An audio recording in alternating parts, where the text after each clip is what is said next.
In this video, we are talking about some amazing facts about iPhone 15, so let's get started. The iPhone 15 won't launch until the fall of 2023, but rumors are already circulating about the future product. It could introduce the dynamic island to every iPhone model rather than just Pro devices. Also, Apple is expected to use USB-C instead of Lightning, even though the supposed iPhone 15 won't launch until late 2023.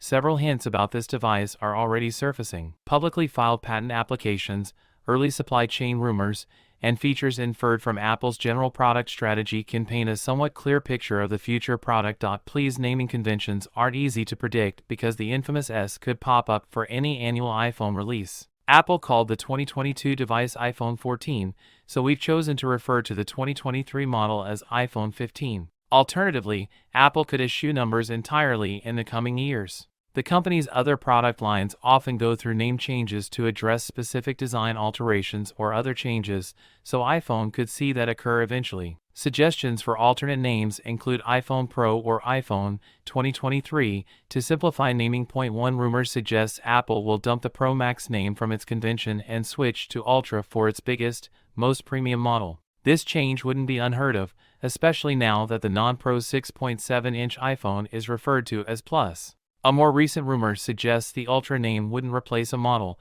but be a whole new one in 2024. It would be the biggest and most premium iPhone, and may even lack a port of any kind. Apple may have just announced the iPhone 14 and iPhone 14 Pro lineups, but that doesn't stop the rumor mill. New information about upcoming devices is always pouring in from supply chain sources and industry analysts. The rim around iPhone 15 Pro models could be made from titanium and feature a rounded edge design similar to the MacBook Pro lineup. The back edge would curve slightly as it meets the back glass panel. This material change from stainless steel could decrease the weight of the phone significantly.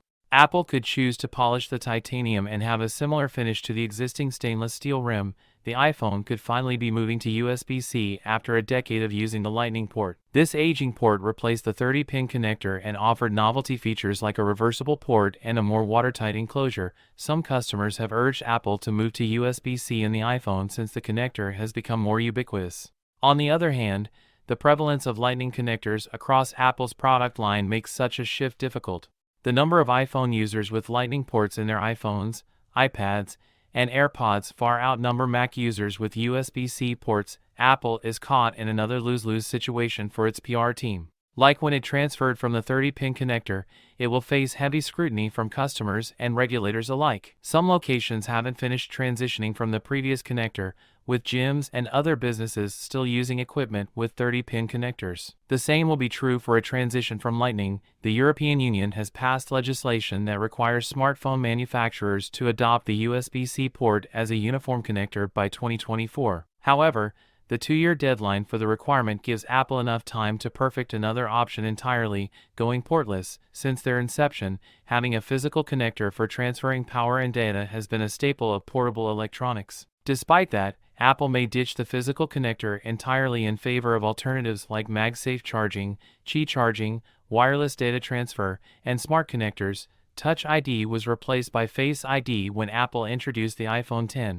The reason for the move was to enable all-screen displays with no home button taking up prime real estate. Apple also said Face ID was much more secure than Touch ID, with a 1 million to 1 chance of a false positive unlock. However, it wasn't a solution without its problems, as Face ID needed to see a user's eyes, nose, and mouth to unlock the device. This solved the problem of trying to unlock an iPhone with soiled fingers, but now users couldn't easily unlock their phones when covering their face for any reason. A new camera system could be used on the iPhone 15 to enable more optical zoom. The iPhone could have a much longer zoom by utilizing a folding camera system within the device to put more space between the lens and the sensor. It isn't clear if this would replace Apple's existing telephoto lens or add a fourth lens with this capability. Apple's troubled history with modems has led the company to build its own. When Intel exited the modem business, Apple purchased it from under them. The foldable market is new and still fighting many problems associated with the technology. From creased displays to poorly optimized software,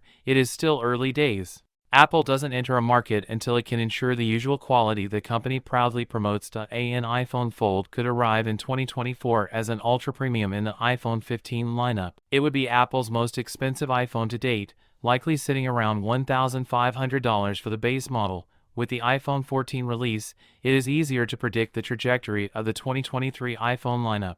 Apple didn't opt for a redesign in its most recent models. Instead, the display technology was upgraded and cameras got bigger. Apple could introduce a new storage tier at 2 terabytes for the iPhone to make space for its increasingly demanding features like ProRes video. That could bring an iPhone's price dangerously close to $2,000. Also, iPhone 15 Fold would be sold as an ultra-premium model and likely start at around $1,499. And we have planned some gifts for the viewers, and we will give away them after completing 1,000 subscribers. If you like our video, kindly subscribe, like and share this video for more information.